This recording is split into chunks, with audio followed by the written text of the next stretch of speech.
Thank you so much for having me here today. I'm very excited to be here. As was shared, I work in the College of Education. We have a new program that started about 4 years ago called the MAP program, our Masters in Online and Teaching. Oops, I went the wrong way.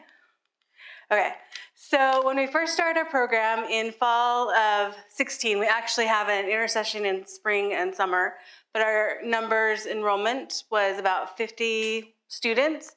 You can see we've gradually increased each semester and now have close to 200 students enrolled in the program. So the challenge for us became, how are we going to make sure we keep our participants engaged? How are we going to make sure that there's diversity?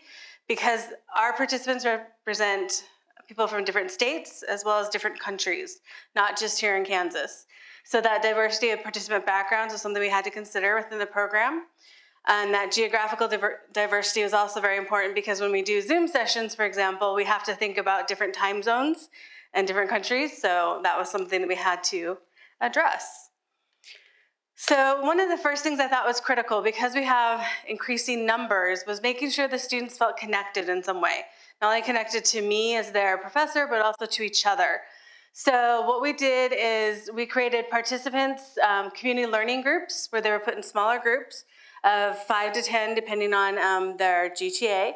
And they created and shared first autobiographical narratives. So that was a way for them to introduce themselves to us, to myself as a professor, and then to each other within their small groups. And I want to show you just a quick sample of what that looked like.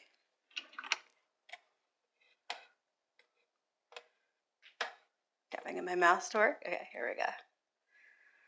So this is an example of one of our autobiographical narratives. They're 3 minutes in length. We try to keep them short and sweet, but also give good information about our participants.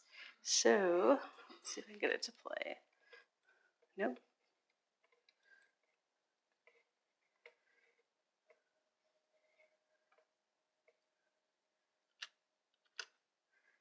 I'm having some technical difficulties here. Thank you. I see it on the screen. It's just not coming up over here.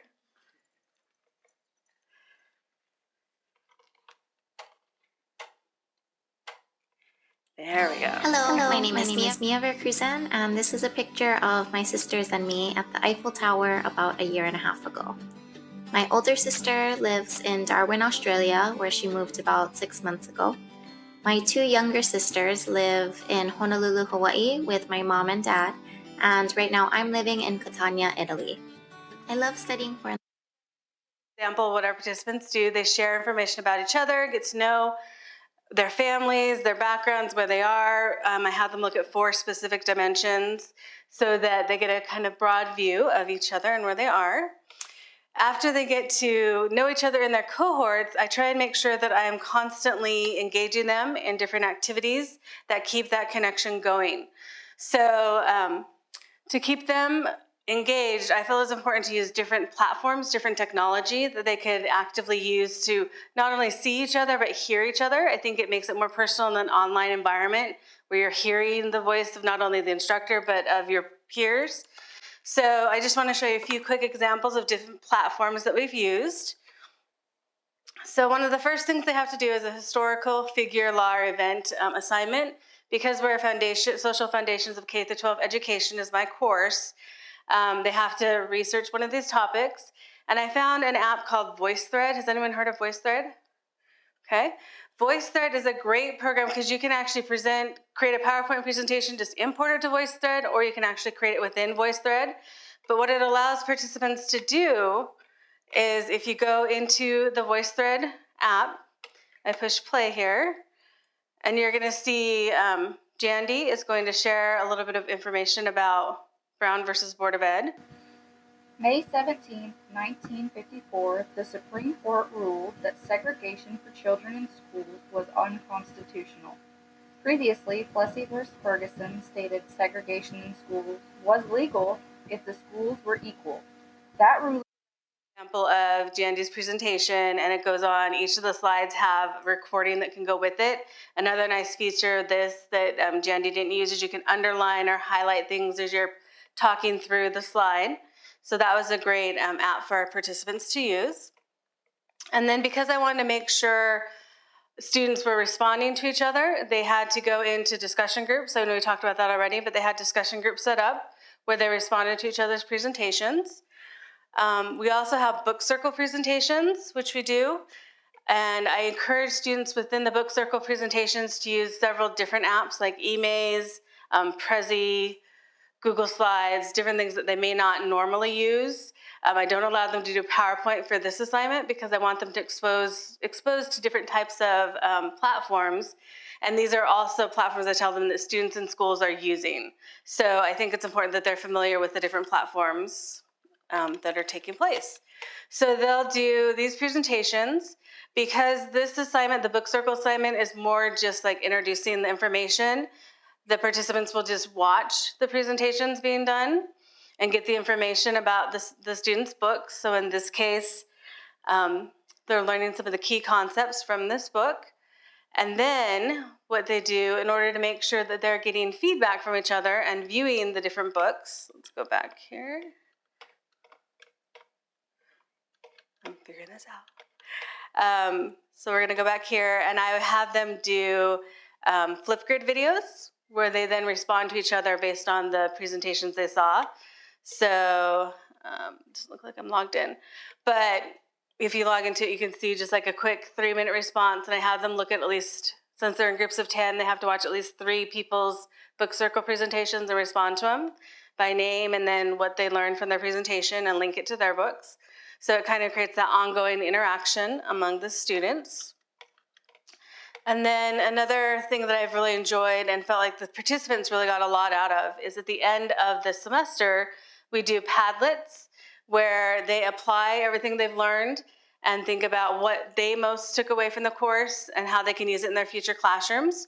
These are great because, as you can see, we have 2 cohorts here, or 2 smaller groups, Section C and Section Q. We have GTAs that support them as well.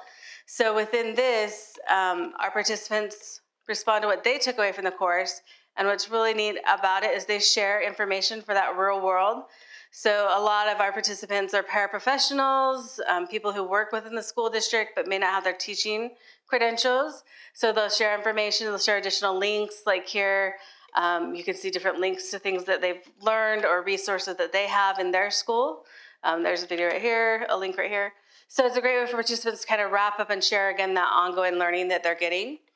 The key I found with this, by using multiple apps, at first it stresses our participants out because they haven't, a lot of them, been in college for 5 years.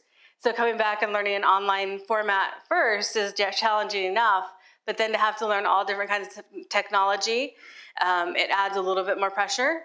But I do lots of videos with them as well, instructional videos on how to use the app. I made sure the apps are user-friendly. None of the apps cost the participants any money. It's all free. So they can use them within this class, but then also take them out into their own professional practice. From there, let me go back. So the last step I wanted to share with you, maybe. Okay, I also maintain different formats to have constant communication with them. So we had weekly updates and reminders via email. We had weekly Zoom sessions, and I did AM and PM Zoom sessions to address students in different states and different countries. We had learning community groups, as I said, with our TAs. And then a course chat was ongoing so that they started to help each other. You can see a sample of the chat here. They would ask each other questions and then get help. And I would also jump in on the chat room at least once or twice a day and make sure I was addressing student needs. And then I also did weekly video content videos with them. So they would see me throughout the course of the program. My class is the first one in the MAP program, and it's only 3 weeks. So it's fast and furious. That gives them a, baptism by fire, I guess you could say. But they survive it. We get them through. And then the rest from there on out, they're really comfortable with using a lot of these different apps and feel much more accomplished when they go into the next course for the summer and then throughout. It's a year-long program. So yeah, our growing numbers, thankfully, have shown us that it's working. We really enjoy it, and we're learning lots from them as well as hopefully from us. So thank you.